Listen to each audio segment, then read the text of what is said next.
In other studies, pigeons have learned the concept of sameness. After being trained to only peck a disc that was blue on both sides, a pigeon learned to apply the concept in other situations where discs were the same color on both sides.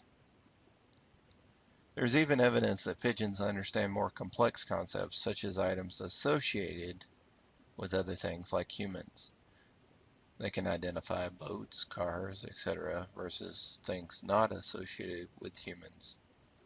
In another study, birds learned the concept of trees, pecking a disc when they saw anything resembling a tree or features that define the category, which is the essence of the concept.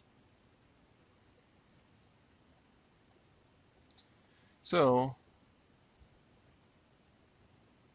when we talk about concepts, it's important to take into account discrimination training and to look at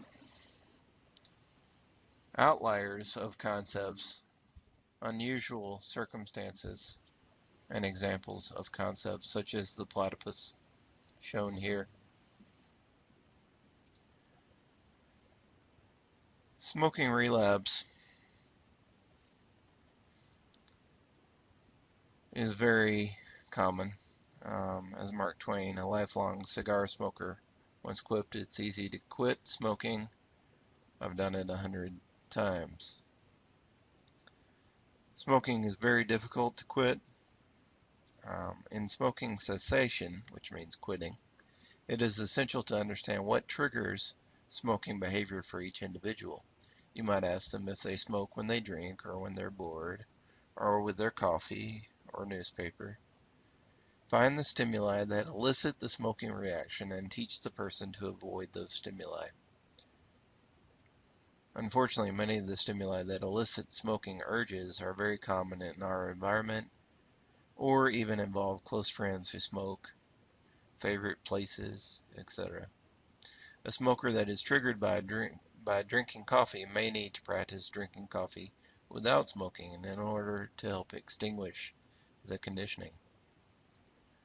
Louis C.K. says that the meal is not over until he hates himself. This is pretty common. What is more healthy and more realistic is that we quit eating when the food is gone.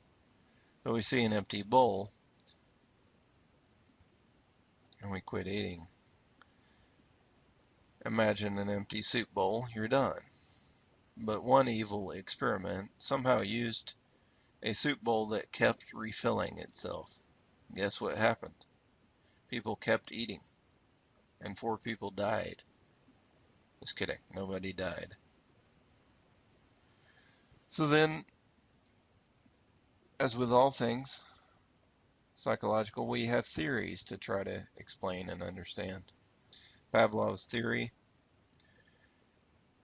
involves his belief that discrimination training produces physiological changes in the brain, excitation associated with the appropriate stimulus, an inhibition associated with the wrong conditioned stimuli, and excitation with a novel stimulus that is similar to the appropriate stimulus. Spence's theory was similar to Pavlov's theory, but without the physiological component. He identified an excitatory gradient and an inhibitory gradient, depending on whether the response was to the correct stimuli or not. The tendency to respond to any given stimulus is a result of the interaction of the increased and decreased tendencies to respond, as reflected in the gradients of excitation and inhibition.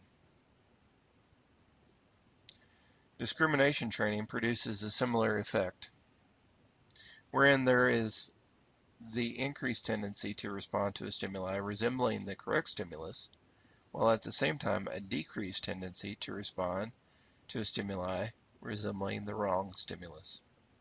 Spence believed that the tendency to respond to a novel stimulus following discrimination training would be equal to the net difference between the excitatory and inhibitory tendencies. The tendency to respond to a novel stimulus will be reduced by the tendency not to respond to that stimulus. Finally, the Lashley-Wade theory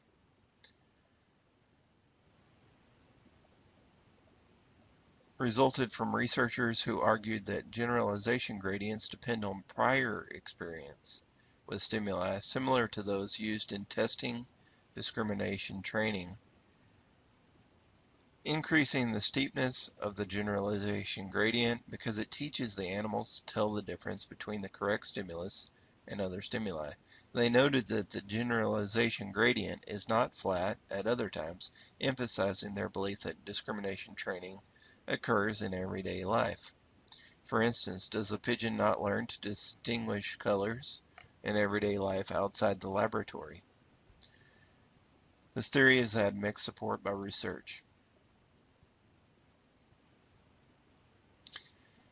You may have noticed that I really don't cover the final word of each chapter. It's a section at the end of the chapter that summarizes that chapter.